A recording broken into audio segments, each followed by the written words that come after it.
પત્નીને સાસરીમાં રિસ્પેક્ટ નથી આપતું, એને સાસરીવાળા કોઈ પ્રેમ નથી કરતા, તો એ પત્નીની ભૂલ કે એની હાર નથી, પણ એ એક પતિની હાર છે.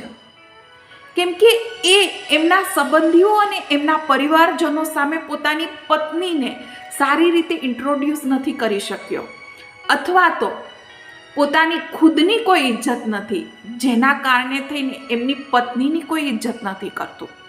એક સામાન્ય ઉદાહરણ આપું. તમારા ઘરે તમારો ખાસ મિત્ર આવે અને તમારા પરિવારજનોને તમે એવું કહો કે આ દારૂડિયો છે, જુગારી છે, તો શું કોઈ એનું ઇજ્જત કરશે? એની સામું જોશે? નહીં જોવે. સેમ એ જ રીતે તમે તમારી પત્નીને કઈ રીતે ઇન્ટ્રોડ્યુસ કરાવો છો એ બેહદ ઇમ્પોર્ટન્ટ છે. તમારી પત્નીને ઇજ્જત અપાવવી